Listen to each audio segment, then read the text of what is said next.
Hello and welcome to part 2 of DMA Decision Makers with Lito German, the man who gets to market these beautiful cars to Asia from right here in Singapore.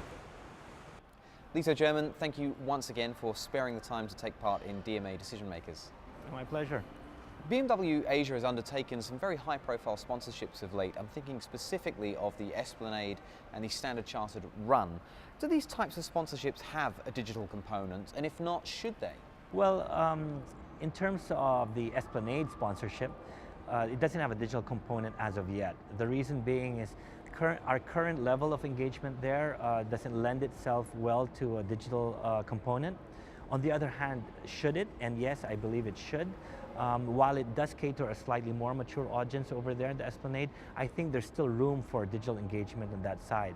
Now, going over to the Standard Chartered Singapore, that marathon, there definitely have a very strong digital component. One example, for instance, were these GPS run and GPS triggered videos. So basically what happened was fans of the runners or friends and family of the runners could upload videos of themselves, just well-wishers greeting the runners to keep them going. And at a certain point, when you cross over a certain line, that would trigger a video that would play on a large screen. And the reactions we got from that were simply phenomenal.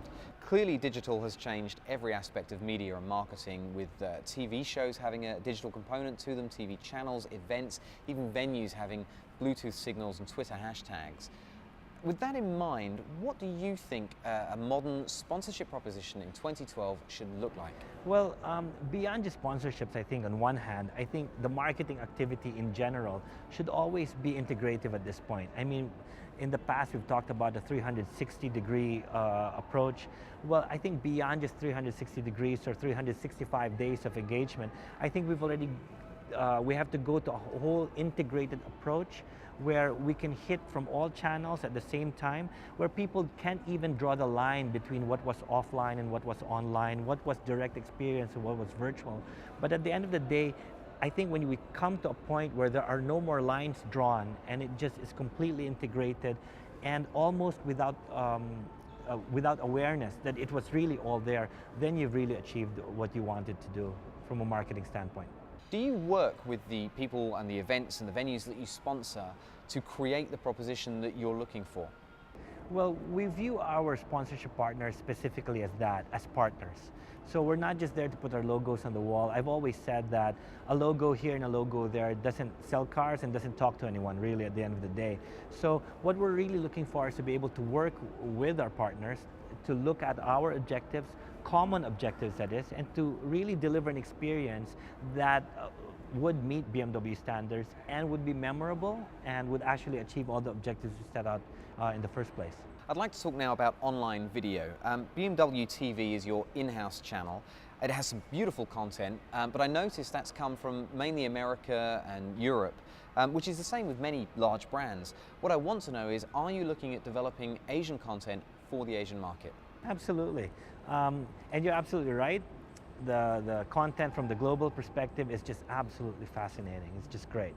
But on the other hand, we try to provide regional content also, which would resonate more closely to our target audience here. One good example, for instance, would be the BMW Switch, which we did here in Singapore.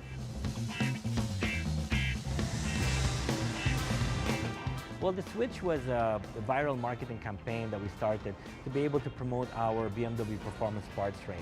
Now, the challenge we had were these BMW Performance Parts were not necessarily visible all the time. So these were power kits, for instance, and the only way to experience it would be to drive the car.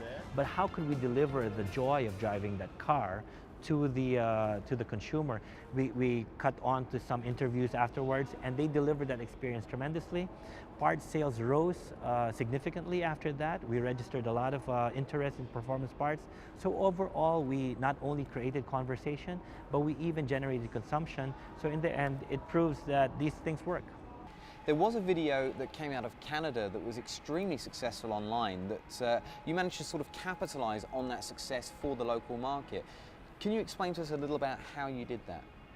BMW in Canada came up with this fascinating video which featured the 1 Series M Coupe going through walls.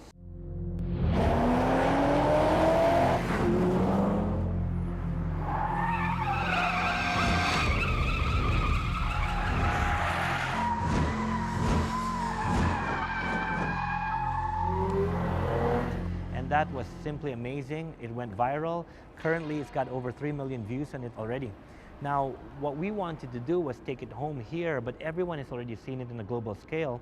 So we took it in a different level, and what we did was we came up with an online video game, which then allowed the people to try the walls for themselves and try the challenge. And in the end, it led into a lead generation campaign. And we picked up a lot of great leads. We picked up a fascinating amount of conversation. So in the end, yes, it was very successful for us too. That's really interesting because you sort of jumped on the back of something that had been successful internationally and localized it, but you did it in a very quick, responsive, dare I say, real-time way. How do marketers adapt to real-time marketing, both strategically and even in terms of budget? I think the important point is a marketer these days should not look at a marketing plan simply on the basis of it being a railroad track, where you're fixed in a set destination and you just go exactly that way without any deviation.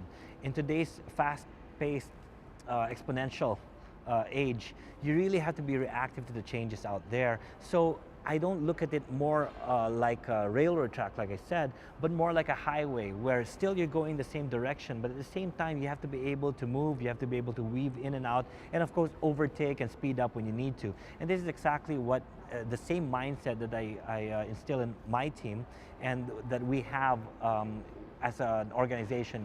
Hopefully when we're done with this interview, my car outside will have been switched as well. But for now, I just want to know, what do you drive currently and what do you want to drive?